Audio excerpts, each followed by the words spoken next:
ঈদে ঢাকা ছাড়ার আগে নগদ অর্থ, স্বর্ণালংকার ও গুরুত্বপূর্ণ দলিল বাসায় অরক্ষিত অবস্থায় না রেখে আত্মীয় স্বজনের কাছে রেখে যাওয়ার পরামর্শ দিয়েছেন ঢাকা মহানগর পুলিশের ভারপ্রাপ্ত কমিশনার মোহাম্মদ সারোয়ার। তিনি বলেন, ঢাকায় কারো আত্মীয় স্বজন না থাকলে এসব মূল্যবান জিনিস থানায়ও রাখা যেতে পারে।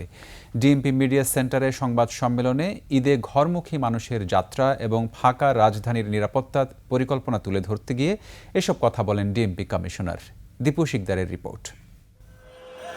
72 ঘন্টা ময়েশ্চার লক সমৃদ্ধ লিলি বডি ওয়াশ, শিয়া বাটারের গুডনেস স্কিন রিপেয়ার করে রাখে সফট ও গ্লোয়িং। ঈদ সামনে রেখে ধীরে ধীরে ফাঁকা হচ্ছে ঢাকা। আর এই সময়ে সম্ভাব্য অপরাধ ঠেকাতে সতর্ক অবস্থানে আইন শৃঙ্খলা রক্ষাকারী বাহিনীর সদস্যরা। সকালে ডিএমপির মিডিয়া সেন্টারে ডিএমপি কমিশনার জানান, ঈদ যাত্রা নির্বিঘ্ন করতে নেওয়া হয়েছে বিশেষ প্রস্তুতি। আইন শৃঙ্খলা রক্ষা এবং সর্বসাধারণের যাতায়াতের সুবিধার্থে রাজধানীর 4টি বাস টার্মিনাল, 1টি লঞ্চ টার্মিনাল, রেল স্টেশন ঘিরে নেওয়া হয়েছে পর্যাপ্ত নিরাপত্তা পরিকল্পনা। ছিনতাই, অজ্ঞান পার্টি, মলম পার্টি, পকেটমারদের তৎপরতা রোধে পর্যাপ্ত সংখ্যক অতিরিক্ত পুলিশ ছাড়াও থানা পুলিশ এবং ফাঁড়ি পুলিশও মোতায়েন আছে। অতিরিক্ত ভাড়া আদায়, লক্কর ঝক্কর বাস চলাচল সহ নানা অনিয়ম ঠেকাতে মাঠে থাকবে মোবাইল কোর্ট।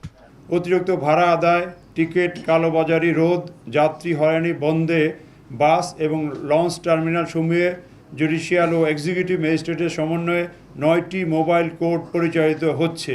বাসা ছাড়ার আগে টাকা পয়সা, গুরুত্বপূর্ণ কাগজপত্র ও স্বর্ণালংকার নিরাপদে রাখার পরামর্শ দিয়েছেন ডিএমপি কমিশনার। বাসা বা ফ্ল্যাট বাড়ি ত্যাগ করার পূর্বে দরজা জানালা ঠিকমতো বন্ধ করা হয়েছে কিনা, এখানে ঠিকমতো লক লাগানো হয়েছে কিনা সেটাও দেখতে হবে, চেক করতে হবে। বাসা বাড়ির আশেপাশে রাত্রিবেলায় পর্যাপ্ত আলোর ব্যবস্থা বা লাইটগুলো জ্বলে কিনা এটাকেও চেক করে ঠিক রাখতে হবে। নগদ অর্থ, স্বর্ণালংকার বা গুরুত্বপূর্ণ দলিলপত্রাদি অরক্ষিত অবস্থায় রাখবেন না। এগুলা হেফাজতে আপনার আত্মীয় স্বজনের বাসায় রেখে যাবেন। রাজধানীর আবাসিক এলাকা জুড়ে টহল ও চেকপোস্ট বাড়ানো হয়েছে বলে জানান তিনি। সম্মিলিত সবার প্রচেষ্টায় ঈদ হবে আনন্দের এবং উৎসবের।